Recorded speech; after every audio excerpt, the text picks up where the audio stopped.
Hey, y'all. Hey, welcome back to And Another Thing podcast with Dr. Tasha.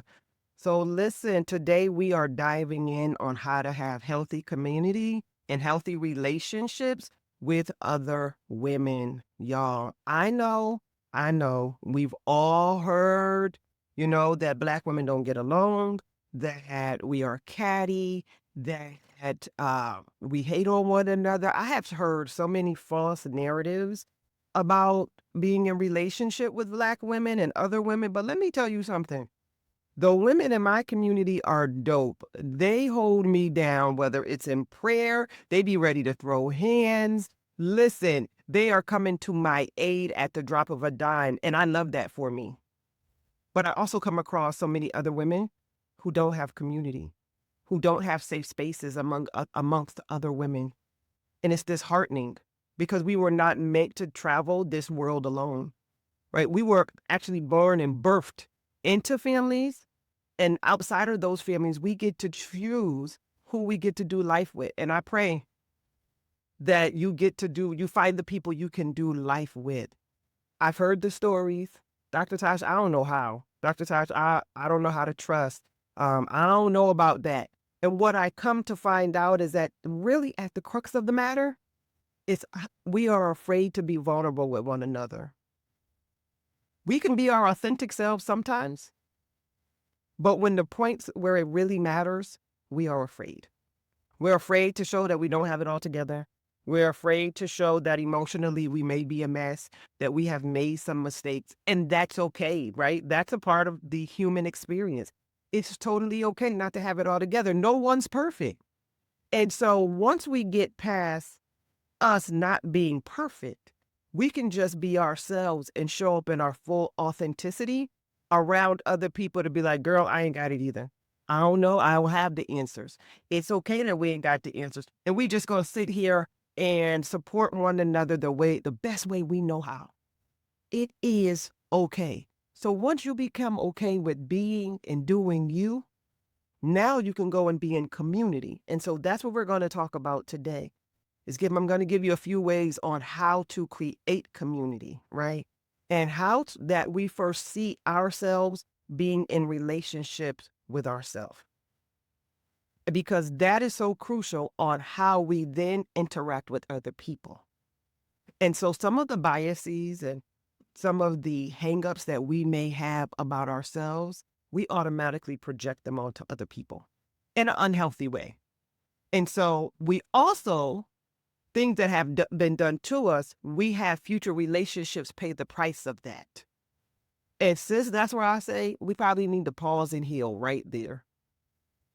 Because we are making someone else pay for sins, traumatic experiences, poor relationships, poor emotional health of someone of the past. So pause and ask yourself, am I really having someone else pay the price, the penalty of something they didn't do? So let's start there. Let's assess, do we want to be in a healthy relationship with other women? Because we need to. We absolutely need to. If the answer is no, I want you to dig a little deeper and ask yourself why. Why don't I want to be in healthy relationships with other women? Whatever comes to the top, I want you to sit with that. I want you to flesh it out. I want you to look at experiences that you may have in narratives and stories that we've told ourselves about what it looks like to be in relationship with other women.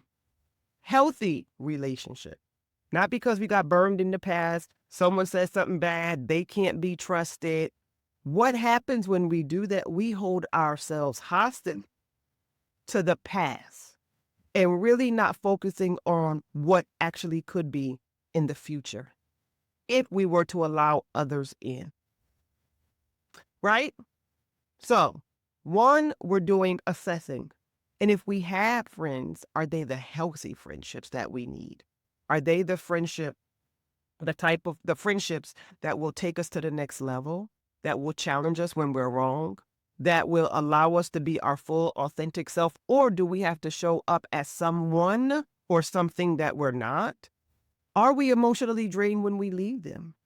Are we only reminiscent of the past when we're together and not about the future?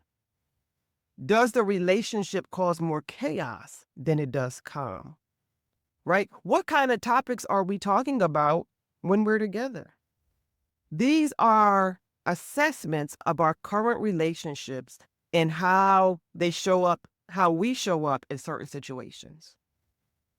Because, y'all, I can tell you, in this year of the 2025, I am going nowhere that drains me. I'm just not. The community that I'm talking about building, it is a reciprocal community where I pour in, they pour in. I pour in, they pour in. And just like any other relationship, I don't think that building healthy community is always this 50-50, because some days I might have to be the 90 and they're the 10.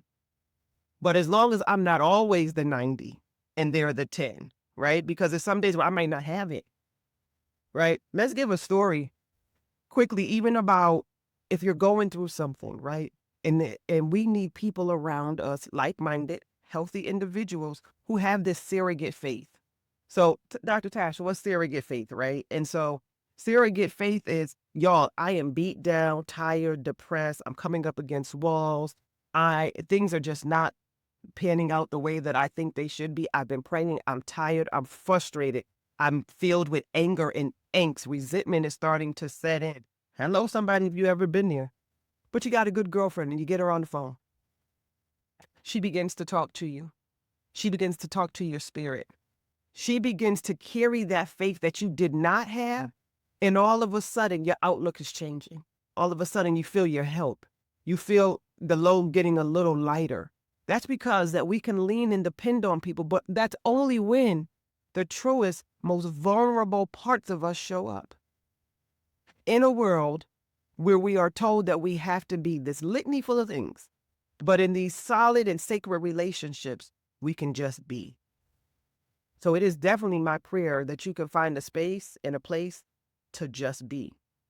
Because when you are able to do that, you can cultivate relationships that matter. I don't need 25 different women calling my name. I need whoever God has assigned to me in this season to be with me, to be down for me, and I can be able to reciprocate and be down for them. Because remember, healthy relationships are reciprocal. I can call them, but they also know that they can call me. And we can just be with one another. I hope this is making sense, y'all. So let's talk about ways to be intentional with building, right? If you don't have healthy relationships, if you have to cut off some of the ones that just did not work, we're going to do another episode on the gift of goodbye. We'll really begin to talk about the gift of goodbye. But today, we're going to talk about saying hello and starting new ones. So, step number 1, we must be intentional about reaching out. We must be. So, being in our homes, on our phones, and watching TV or being like a recluse, that's not going to build a community. Being afraid to say hello, being afraid to start a conversation, it's not. So let's be intentional about reaching out. Online has some really great communities. Online has given us the opportunity and the technology. I live in Connecticut, that I can have a good girlfriend in California, right? And we can FaceTime and we can still build the connection. So whether it's online or in person, I believe that everyone should have a mixture of both, because we should be outside. We should not just be inside, but be intentional about reaching out. And you can start with women that's already in your orbit.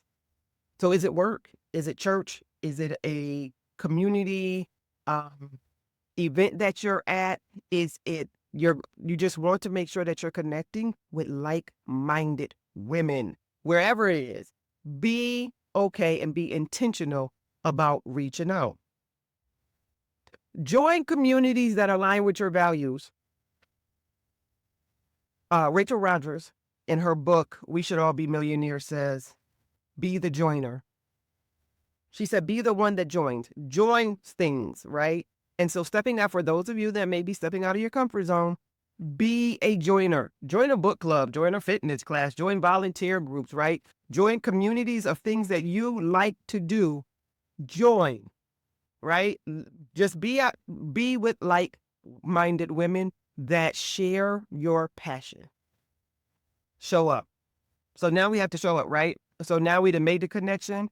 And so when people invite, we show up. When that is not always one-sided, right? That we are showing up, and consistency matters. So whatever that show up looks like, if it's a coffee date, go get you some coffee.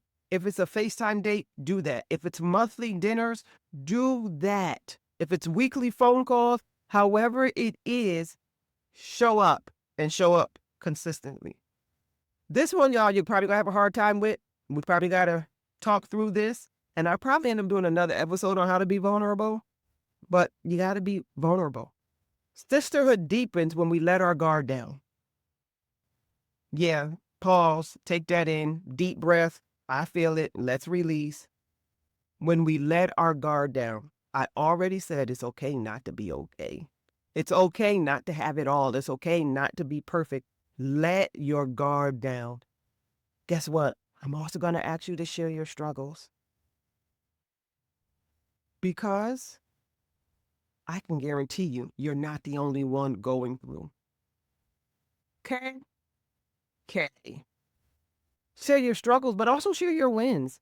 Share your testimonies. Share your real self. Because what I know is authenticity and vulnerability breed authenticity and vulnerability. I know this to be true. It doesn't matter if I'm in my office, behind my desk, if I'm at the grocery store or the park. Somehow people find me as a safe space. But I also know that I am authentic, transparent, and vulnerable.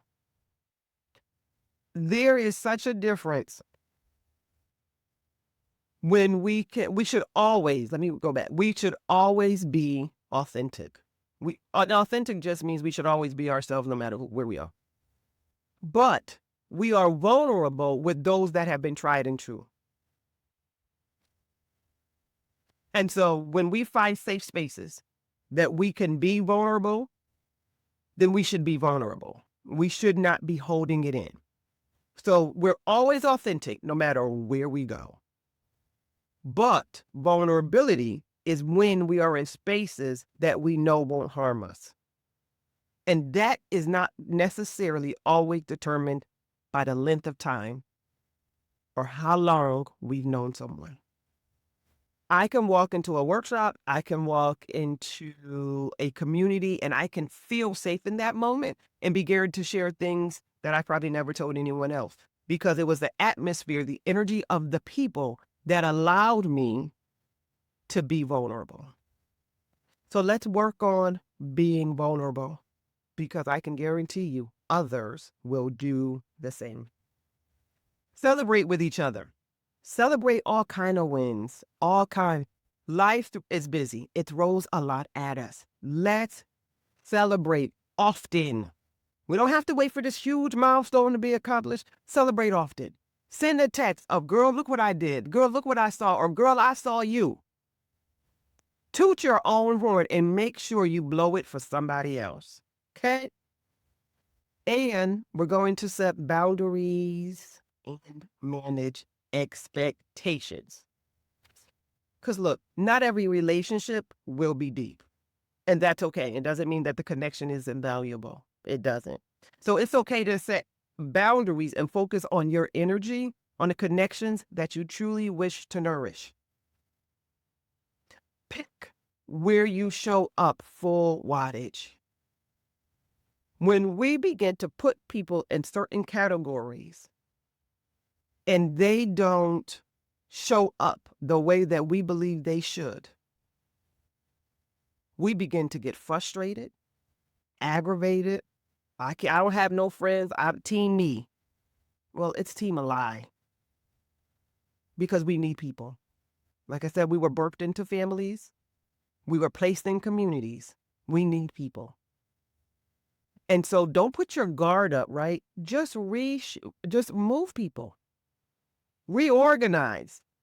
If you're in the center of your orbits, your people, the ones that you can be vulnerable with, should be right here. They can be right here.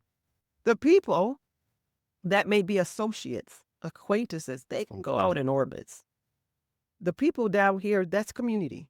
This is the community. This is the safe and sacred of building sisterhood, bonds, and connections. Because you matter just as much as you have to give, you need to receive from other people. Y'all got this. Listen, I want to hear about stories. I want to hear about lessons. I want to hear about how you are building your sisterhood networks, because we've already established that we need them.